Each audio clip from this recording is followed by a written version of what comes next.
Hi, everyone, and welcome to Cinephile Sexy Time. I'm Will. I'm Dale. And we would like to welcome you to our second podcast. Podcast number 2. All right, first off, we'd first like to thank everybody for their support over the past week.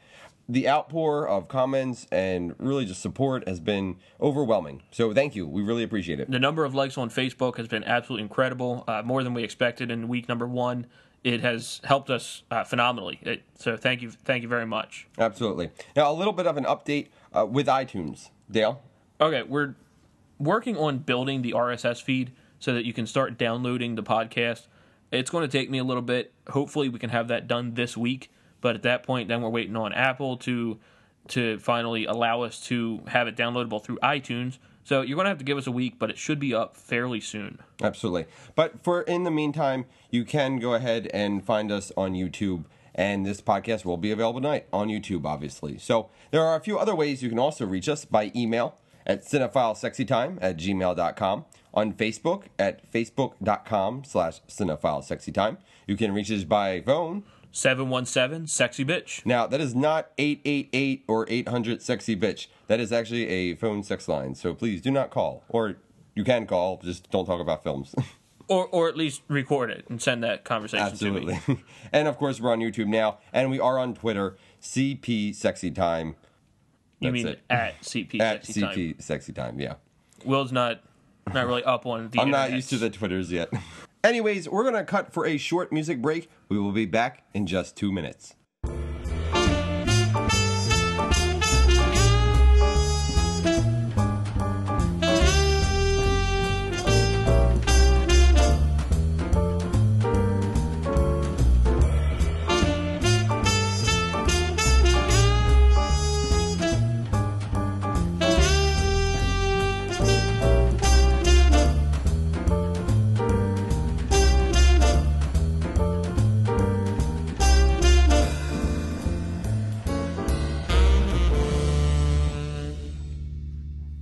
All right, everybody, welcome back. This is our new releases. We're going to talk about what's out in theater right now, what to see, what to avoid. Will, can you give us a quick rundown of that? Absolutely. Your number one movie for this weekend was The Vow. This is with Rachel McAdams and Channing Tatum, sitting at a 27% right now. We're going to say avoid this one. As with anything with Channing Tatum. Absolutely. Just walk away. Don't even bother. Yeah, the critics are saying this is a tedious film, very laboring, cliched, the whole package. We understand you might be dragged to go see it by your significant other, but I'm sorry.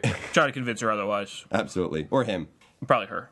All right. Number 2 is going to be Safe House. This film stars Denzel Washington and Ryan Reynolds. It's sitting at a 53% right now on Rotten Tomatoes. It has a 2-hour runtime, so definitely keep that in mind. Critics are saying it's underdeveloped, it's actually really predictable, cliched story, and that the only saving grace is the acting, which is kind of surprising. I mean, I enjoy, believe it or not, I actually like Ryan Reynolds as an actor. He does some good things. I enjoyed him in Buried. I can't say I've liked him too much outside of that. And that's where I'm coming from and saying he has the capacity to be a really good film actor. Obviously, you have films like Green Lantern, which are just utter crap, and you should never see them under any circumstance whatsoever. But Ryan Reynolds, like I said, there's something about him, I feel like if he just picked the right movies, he could be a decent, serious actor, a big contender. I would say he has potential to be somebody decent, but he's just not fulfilling that potential. Absolutely. So he's like the third kid in a family of 4.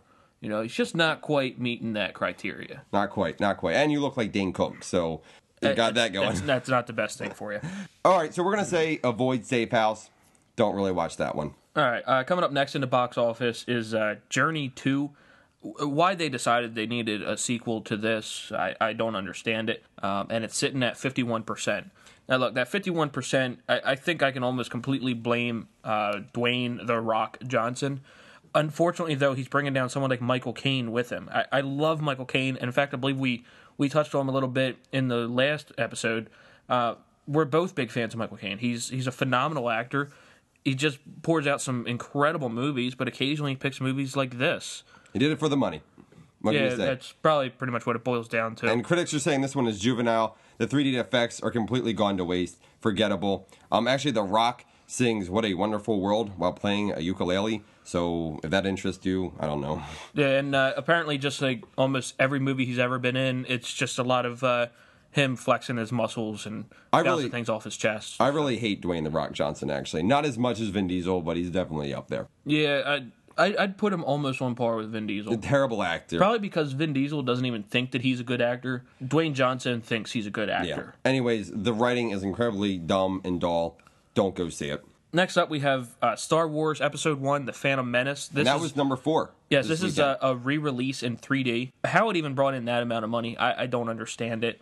It's the exact same movie that everybody saw a couple years ago. Nothing new, just some updated graphics. This one pains me a little bit because I'm such a die-hard Star Wars fan that the fact that it didn't rake in money, it upsets me. But at the same time, I don't want it to make money, so I feel very conflicted about this one and where it stands at the box office this weekend. I think the best way I ever heard George Lucas himself summed up, and the way that he likes to work, was somebody once said he ate an amazing chicken salad sandwich about 5 years ago, and ever since then he's been shoving mayonnaise and bread down his throat to try to make it better.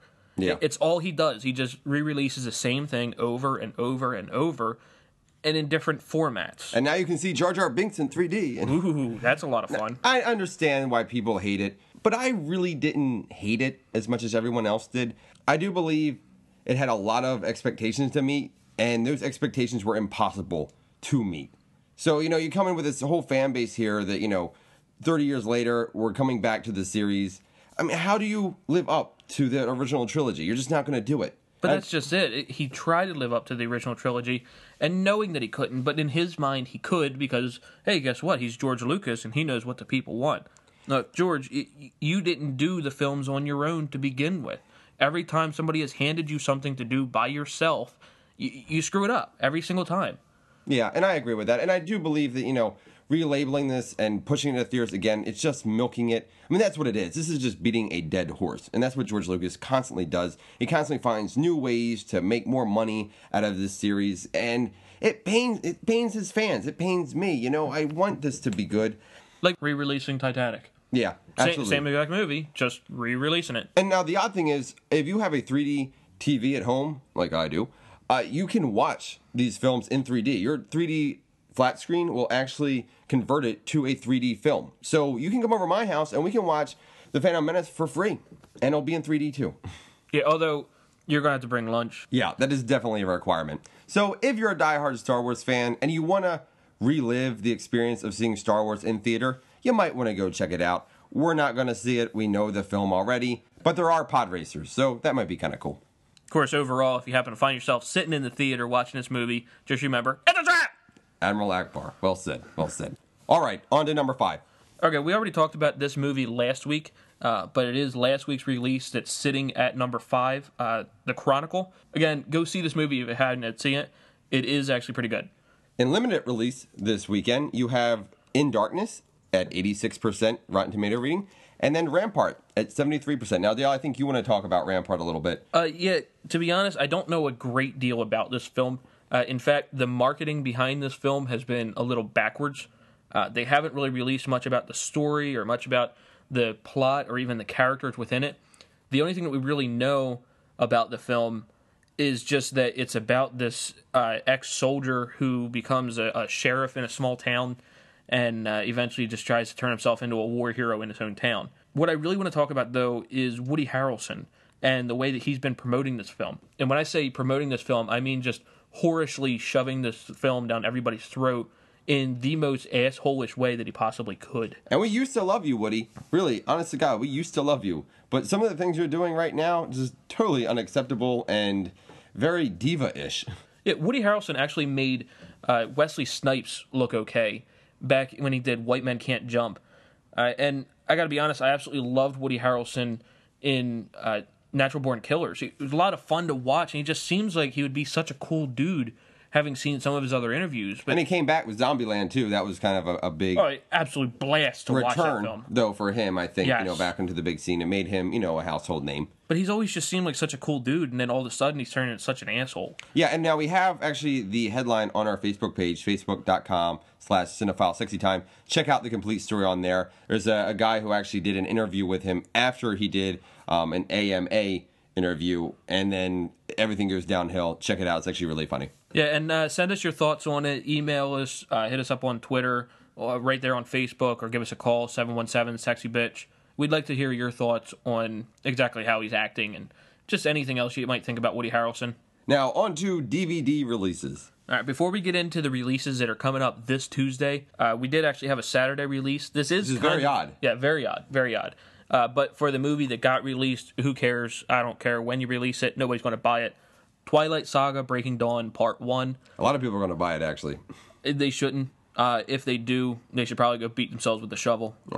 Probably the only saving grace of these films. See, now, funny Knowing enough, that these people might not ever reproduce. Funny enough, I've actually seen all the Twilight films except for this one. I've been dragged, or I somehow end up going to the theater, usually midnight launches, and seeing one of these, all these godforsaken, awful films. Well, see, and this is why we're not actually friends. Oh, Dale, that hurts a little bit. I know, I'm good. Okay, so on to our new releases for this upcoming Tuesday. The Human Centipede 2 Full Sequence. Now, that's sitting at a 31% on Rotten Tomatoes, directed by Tom Six. Not sure if you saw the first one. I did. I enjoyed it to an extent. It's worth the watch. Yeah, but then there comes a point halfway through the film where you're like, I'm not having fun anymore. I don't know why I'm watching this movie. I actually enjoyed the ending to it, but overall, I mean, if you want to watch it... I actually thought South Park's version of it was even better than the film. Probably. But going back to Human Centipede 2, we're going to recommend that you not check it out. It's really a mean-spirited film, really disgusting, but not in a fun way. I love gore, I love horror. And who doesn't, actually? Yeah, but by all means, this one just was not a good sit-through. It just made you feel sick the whole time. It's actually probably one of the worst films you could possibly watch. But it's gore for the sake of gore, and there's just no call for that in theater. Pure shock, and I think it's shallow shock is really what it is. It's not just pure shock, it's shallow shock. That's probably the best way to put it. Okay, so going on to our next DVD release. The Rum Diary with Johnny Depp. This movie sat at a 50%. There's a reason it sat at a 50%. If you happen to like Fear and Loathing in Las Vegas, you'll probably disagree with that rating because it's the same movie. And let's be honest, if you love Fear and Loathing in Las Vegas, you're probably a self-righteous film student who really knows nothing about film. And mommy and daddy paid for your college tuition. All right, next movie. Take Shelter. This movie stars Michael Shannon and Jessica Chastain. Actually has a 92% Rotten Tomato ratings. It runs 2 hours. It's a hallucinating thriller. It's pretty epic. People are saying it's really worth checking out. I'll tell you what, all these people are talking about it. I want to know why nobody was talking about it when it was released back in September, because this completely fell under my radar. Yeah, both of our radars, too. And people are saying it's one of the best films of the year, and we're talking 2011. Yeah, but 2011 wasn't too great for movies, so... Yeah, it had some pretty good ones, something like Drive, which we talked about last week. Yeah, but I mean, so check it out. We're actually going to watch it this week. We're going to let you know our thoughts on it. Yeah, we would say go for it. Yeah. All right, we're going to break for music. We're going to be right back with your movie headlines for this week.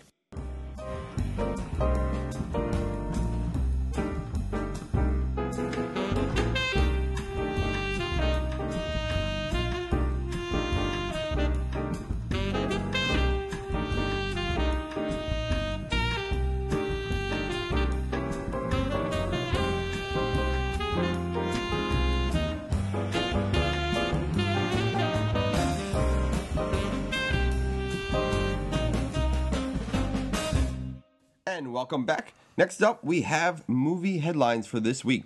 Now, if you've been following our Facebook page, then this was a big week for movie trailers. We posted all of them up on our wall, but we have trailers like The Amazing Spider-Man, The Bourne Legacy, Iron Sky, and then one that we just posted last night, Seeking a Friend for the End of the World. Dale, any thoughts on these? Yeah, actually, something like Bourne Legacy. I've really been looking forward to this. I'm a big fan of the Bourne series, minus Paul Greengrass.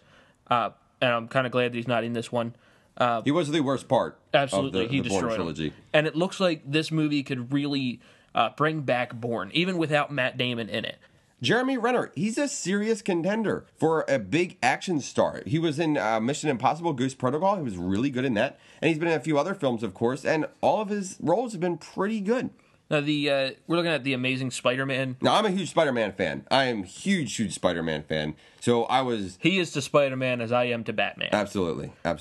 And I got to say that I was pretty excited about this new Spider-Man trailer because the first trailer that came out, the CGI looked like they made the film out of Legos and Kinects. The Amazing Spider-Man looks awesome. The Lizard is our enemy. If you actually look online right now, they released the Hasbro action figures for this, so you can see him in all his form. And they're looking pretty good. Yeah, he kind of looks like in the Super Mario movies. Yes, he looks like Bowser, and that kind of threw me off a little bit. But listen, I'm willing to give it, all the chances in the world. I think I read an article about how Sony has to make a Spider-Man movie every so many years, or else they lose the rights to Spider-Man.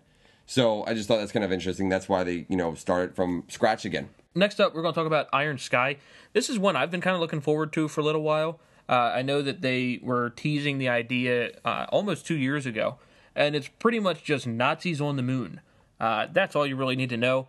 Go out, check out this trailer on our Facebook page. Yes. Yeah, it looks okay. I mean, I'm right now 50-50 on this. It could be really good. It could be really bad. I'm hoping it's bad in a good way. I hope it's just, it knows. I hope it's self-aware. I hope it knows what it is and what it's trying to do. It has the potential to do the same thing as the potential from Cowboys and Aliens, which is just go in there, have a blast, know exactly what the film is, and not try to be anything too serious. But by no means. Yeah, unfortunately, Cowboys and Aliens did all of that backwards. Yeah, they tried to be serious, and that's no good. Really bad. And then our last trailer, Seeking a Friend for the End of the World. Steve Carell. Yeah, it popped out of nowhere. Steve Carell, Keira Knightley. It looks really funny. It reminds me of that Lars von Trier film, Melancholia, with Kirsten Dunst, but a comedy. Yeah. So definitely, I think it's worth checking out. I'm super excited for it. All right, next up, we want to talk about Billy Connolly has just been cast in The Hobbit. Now, this is somewhat old news. It actually popped up almost a week ago. We didn't get a chance to touch on it because it was almost a day after we released the podcast. Billy Connolly, he's a lot of fun to watch. He's a comedian. For those of you who don't know, check him out on YouTube. Some of his stuff is pretty funny, but you're probably going to know him from back in the days of Boondock Saints. He played the father. If you haven't seen the movie, he's the father. That's a spoiler. Once again, another film major's wet dream. Yeah, pretty much. It's not nearly as good as people think it is, but it's still fun to watch. But here I'm talking about Billy Connolly. And I'm a huge X-Files fan. And he played the gay priest in X-Files, the second movie, I Want to Believe. So those are major films you're going to know him from. He's cast as a character called Dane Ironfoot. He's a warrior dwarf in The Hobbit, and it should just be a lot of fun to see him in a movie like this. He's a blast to watch on screen. Whether or not he picks great movies, he's a great actor, and he knows what he's doing. There you go. All right, so next up, we have some Beetlejuice 2 news. Now, I love Beetlejuice. I used to be a huge Tim Burton fan. Emphasis on the used to be. So I'm a little... I used to be one. Exactly. I'm a little skeptical at this point about Beetlejuice 2, but we do have a direct quote from Seth Grahame-Smith. Now, he has a new film coming up, Abraham Lincoln, Vampire Hunter. So anyways, he's involved with this new film, possibly Beetlejuice 2, and he said this. He met with Michael Keaton a little while ago, and he released this statement. It's a reality in the sense that I met with Michael Keaton last week. We talked for a couple of hours and talked about big picture stuff. It's a priority for Warner Brothers. It's a priority for Tim. And then he continued talking about Keaton's excitement level. It's saying that it's huge. He's been wanting to do it for 20 years, and he'll talk to anybody about it who will listen. I really told him I have a huge reverence for Tim and a huge reverence for that film in general. I don't think we should do it if we shit on the legacy. He agrees. So right now, it remains to be seen. I have a couple of story ideas, but we're very early out. I think the biggest news about Beetlejuice 2 is that there's news about Beetlejuice 2. Absolutely. I love Beetlejuice. It's so much fun. I used to watch the cartoon when I was younger. It's just a blast. It's a good time. So, we'll see what happens there. All right. Big news. Big news. This is brand new. Breaking news. Breaking news. Okay, we're talking about there are 3 films in the work with Paul Reubens. Y'all know who he is, Pee Wee Herman. He did a interview with Ain't It Cool, and he's talking about 3 new Pee Wee Herman films. Yeah, Pee Wee Herman films. And it's just not new Paul Rubin films. It is 3 new Pee Wee Herman films. So, okay, first off, the sequel, which is actually the one that will be coming out next. This is actually involved with Judd Apatow. So we have a Judd Apatow, Paul Rubens, Pee Wee Herman movie. And we just don't know what to be more excited about. I don't know, man. I mean, between Paul Rubin is hilarious. He knows his stuff inside and out. Judd Apatow is an amazing director. If you put the two of those together as a sequel to Pee Wee Herman's Big Adventure, I don't care if you are 7 years old or 107 years old. This is awesome news. Yeah, I don't care if Paul Rubens is in the theater and doing you know what. I'll still go and watch it. I think that might be a selling point. It might be. Yeah, if I get to go to the release where he exposes himself. Oh, no, not again. So, anyways, this film is being written right now.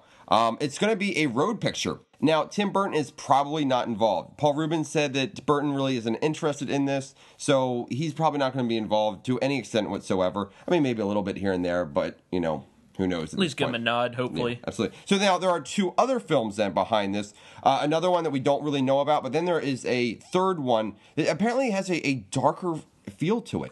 Yeah, according to Paul Rubin, this one's not going to be family-friendly at all. So we're really not sure what to make of that, or really what audience that would be intended for. And certainly, I don't think, us, and maybe our listeners, but I certainly don't think the studios will pick this up, or the studios will be even remotely interested in a film where Pee Wee Herman is, has an R rating. Well, hopefully he can at least do a limited release, or just kind of fund it himself, put this movie out there. People like me, I'll pay for it. They do the on-demand route, like Tim and Eric's $1 billion movie. Yes. Yeah, they just did that. So, anyways, guys, we're going to go to another music break. We are going to return with our featurette of this week, and I think you're going to like this one. Gentlemen, we're going to be helping you out. We're going to give you 11 Valentine Day movies for you to watch with your gal pal.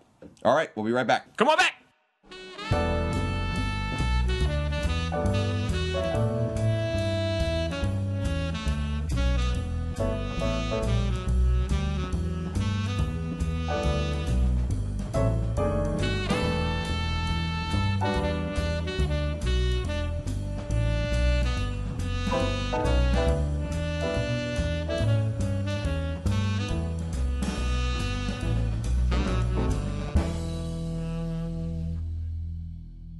And we're back. Okay, guys and girls, we're going to give you 11 Valentine Day movies that don't suck ass. I think that's the best part of this whole thing. I think so. They don't suck ass. They don't suck ass. Absolutely. We're not really saying that one of these is better than the other. Just these are some of the films that we're recommending for you guys to take your gals to, so that you don't want to, as we said earlier, bash your head in with a shovel. Mm-hmm. I think that's a good theme to stick with. So stay away from any Twilight movies this Valentine's Day. Okay, first and foremost, let's talk about Princess Bride. It's a staple.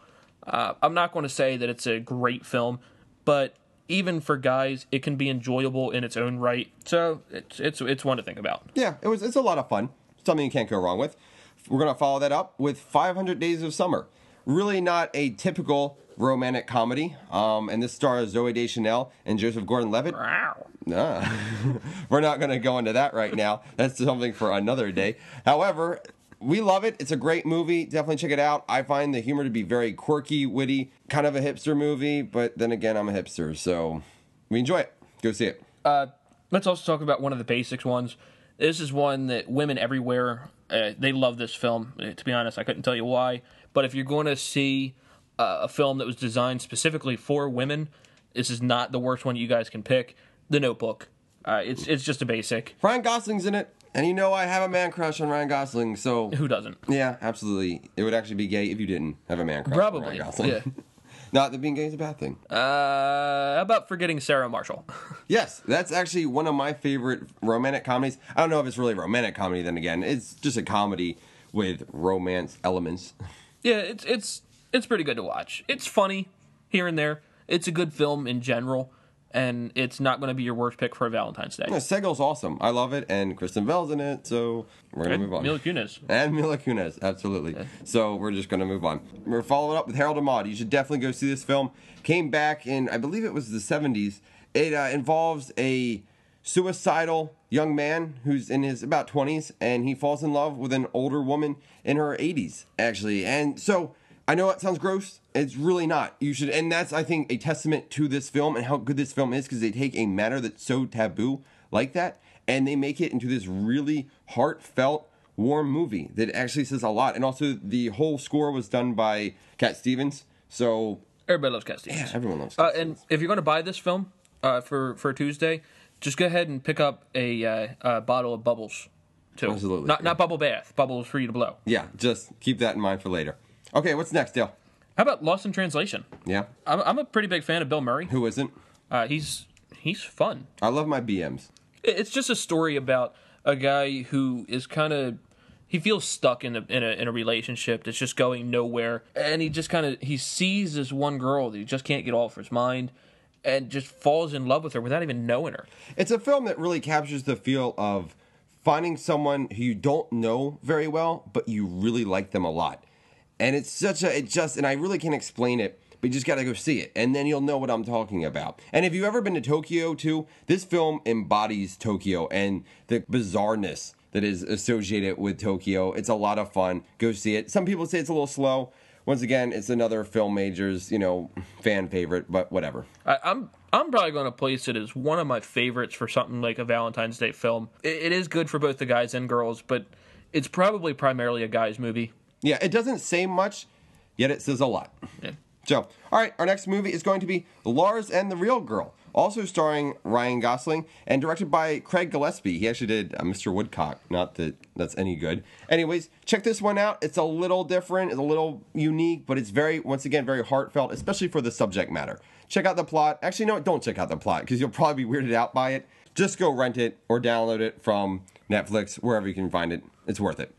All right, next up is going to be I'm a Cyborg, but That's Okay. Now, this was directed by Chan-wook Park, who did Old Boy, obviously, and we're huge fans of Old Boys. He did Thirst. He did a bunch of Korean films, more like Korean horror films, revenge thrillers. I think we briefly touched on him last week as well. Yeah, absolutely. So check this one out. This is actually nothing to do with gore or revenge, nothing like that. It involves two characters in an insane asylum. They both fall in love, yada, yada, yada. Once again, you have films like this, and then Lars and the Real Girl, Harold and Maude, all deal with these taboo subjects, yet they work and they come across as very warm. I think my next pick is going to be Eternal Sunshine of the Spotless Mind. I love Jim Carrey. Huge fan of him. He's done some spotty films in the past, but even those ones, kind of interesting to watch. Overall, I kind of find this one to be kind of a beautiful love story, but it's played in reverse. And if you watch the film, you'll understand what I'm talking about. Don't spoil anything, yeah. And why I say that. Eternal Sunshine, if you have not seen this film, you need to see it today. This is actually, it could be one of my favorite films of all time. It's definitely the best written film that I've ever come across. Charlie Kaufman, he's actually my favorite screenwriter, and he just nailed it with this one. And this really just blows my mind away. Excellent writing, excellent dialogue, excellent story, top of the line. Really, you don't get any better than this. So I'd probably place the film in my top 10 as well. Yeah, like I said, this might even be number 1 or 2. I don't know. All right, well, what do you have next? We have About a Boy. This film stars Hugh Grant. Came out a little while ago. I love this film. There's just something about this film that the story is very captivating. It's unique in its own way. It's filmed really, really well, actually. The director's really good. He hasn't done a whole lot of good things. He actually directed one of the Twilight movies, believe it or not. But he did this one justice. So, okay, number 11. Okay, and again, in no specific order, just happens to fall last on the list, Amelie. This one, I feel that it's kind of cliche in a lot of the topics that it hits, but I didn't. I think the director is amazing. He's in a lot of fantastic films. Check him out on IMDb. In fact, if you just want to look at all of his films, they're all beautifully shot. And never dropped anything subpar. They're just so creative. All of his films are just so full of imagination. Really worth checking out. All right, and I believe that pretty much wraps up our featurette. That's our 11 favorite Valentine Day selections that don't suck ass. Now, we want to hear from you. What are your favorite Valentine's Day films? Please send us an email. Hit us up on Twitter, CP Sexy Time, whatever. Give us a phone call, 717-SEXY-BITCH. Just leave us a long voicemail. We'll listen to it. Yeah, in fact, I might actually delete it, but maybe. In fact, we'll talk about your list next week. All right, we're going to cut with a quick music break, but we're going to come right back with our oddball pick of the week. So stick with us and don't touch that. It's not a pause dial. button. Yeah. Don't touch that pause button. But you can get in touch the pause button. I don't Just care. a little bit. Just make sure you play. And come back.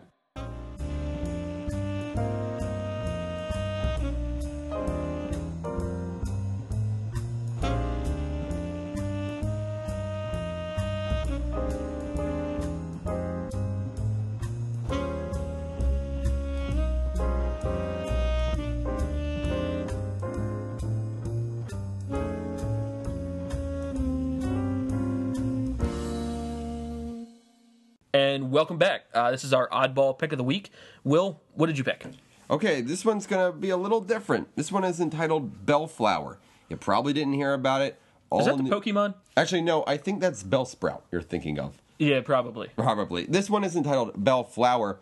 My good friend James, and friend of the show, he suggested it to me. This was the official selection at the 2011 Sundance Film Festival. So it's obviously got a lot of backing to it, but you probably didn't hear about it. Like I said, all new cast, all new writers, all new actors, just completely new. Very intriguing film. It is beautifully destructive. I don't know if you saw the film Hesher. I do believe we talked about this a little bit last week as well. Briefly. This is kind of the opposite side of Hesher. It has the characters of Hesher and the destructive nature of Hesher.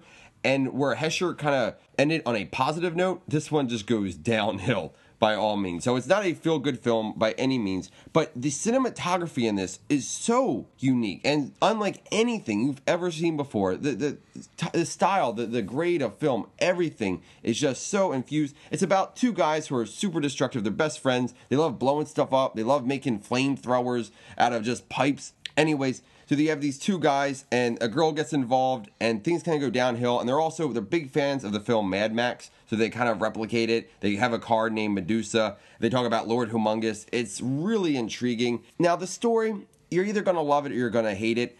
I didn't like it at first. I did a little more research on it. I did some more thinking about it, and I start liking it more and more. It takes kind of two separate routes. I don't want to ruin anything. The ending might feel like a bit of a cop-out, but definitely stick with it. Now, also, some of the dialogue's a little awkward. Some of the situations feel a little forced, and some of the character progressions are completely unbelievable. But check it out, definitely for the cinematography, if anything at all. I got that. Sometimes the awkward dialogue is kind of what makes it feel so real. In a way, this one, you can just tell it just doesn't fit. It just feels like, all right, this has to happen now, so we're just going to push it this way. And it just comes out of nowhere, and like, okay, I guess that works. Oh, so cool, yeah. like The Covenant. Exactly. You Yeah, got it. okay. All right, so what is your Good pick, DJ. Love that one. Thank you. What is your pick of the week? My pick is actually going to be Rampage. Now, give me 1 second before you start ripping into me about this one here. All right. The movie came back in 2009. It's starring Brendan Fletcher. He's mostly a nobody in film, just done a couple small roles here and there. This is written and directed by Uwe Boll. Go ahead, Will. Go ahead and... I honestly can't believe you would endorse any film by Uwe Boll. In fact, we are getting rid of Dale. Surprise. Surprise, we're accepting applications. Yes, we are. We want you here in place of Dale because he no longer has any credit whatsoever because he officially endorsed a Uwe Boll movie. Oh, sorry, I'm not the one that went to every single midnight release of all the Twilight Hey, I was forced to go to No, nobody's forced. Nobody's I absolutely forced. did. Me and my 7 guy friends, we all were forced to go. That's right. That's right. You and your 7 guys friends were all forced by each other to go to see that film. We had to go. All right, so we're going to talk about Uwe Boll for just a second. Just a second. He did Alone in the Dark back in 2005, and he did the 2003 remake of House of the Dead. He didn't write either one of those, just directed them, and they were utter garbage. In fact, almost everything Uwe Boll has ever touched is utter garbage.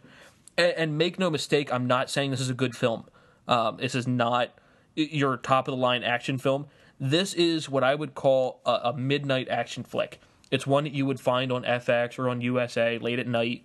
It's a great one. You can't sleep. You just want something mindless that a lot of crap blows up. Watch this film for that. Bellflower has a lot of crap being blown up. There's propane tanks that are shot at. Oh, yeah, because they actually blow up when you shoot them. Spoiler alert, they don't. Check out the film late at night. Don't make it a point to see this film, but if you just can't sleep, pull it up. Guys, you'll like it. Or just go to sleep. I hate you. Yeah, I'd probably rather do the latter. All right, anyway, we're going to go to a quick music break. I'm going to kill Will for a second, and we're accepting applications for my part. We're going to be right back. We're going to go over a couple of lists that we got from people over last week's top 10 pick, and we'd like to hear what you have to say about our oddball picks as well. It's a trap! It's a trap!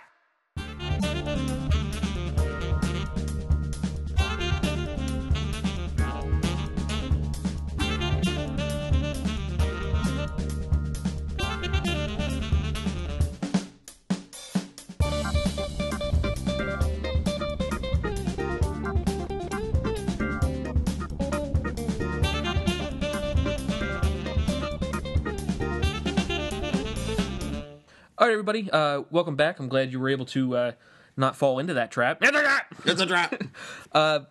real quick, just to remind you how to contact us. The best way to contact us is to go on facebook.com/cinephilesexytime. Like us on Facebook, send us a message, leave a note on our wall, as well as hit us up on Twitter. That's at CPSexytime. It's a fat. Also, you can send us an email, cinephilesexytime@gmail.com, and give us a phone call. Leave us a message.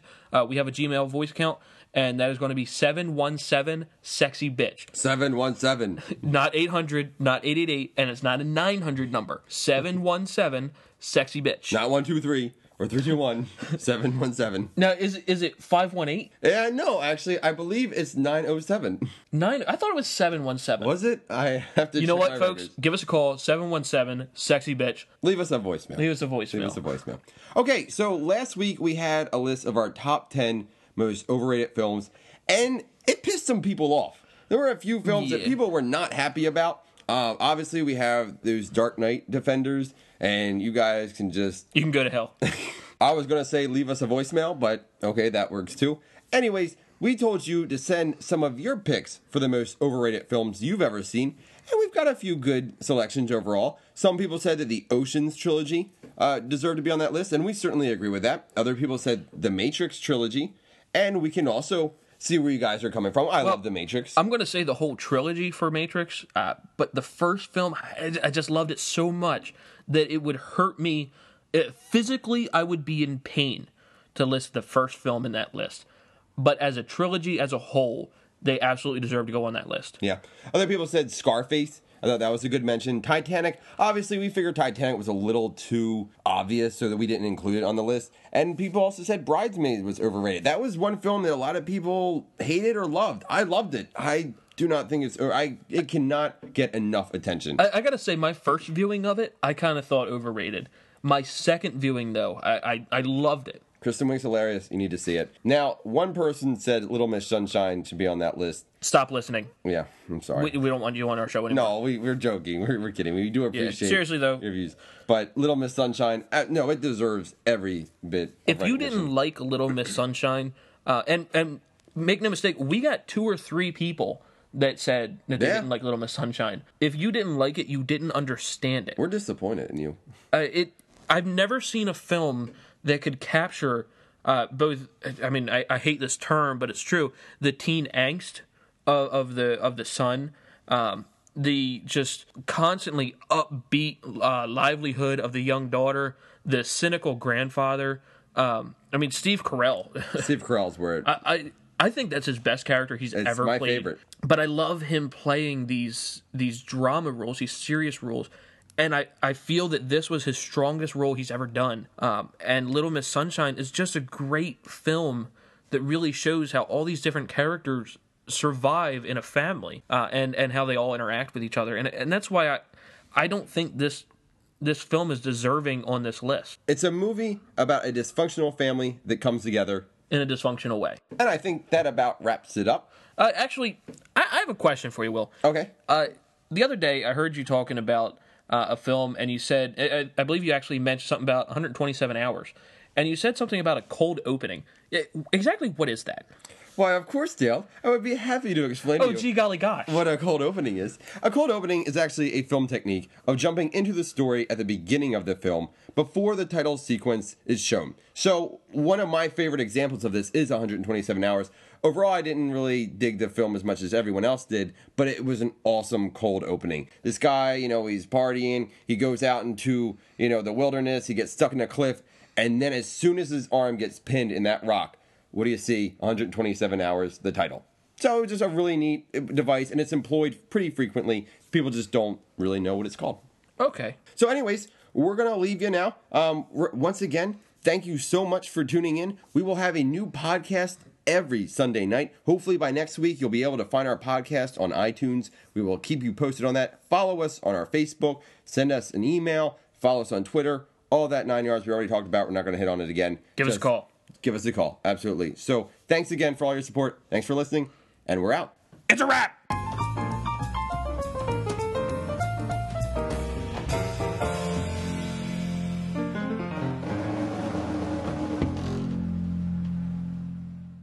Anyways, we're going to cut for a short music break. We will back.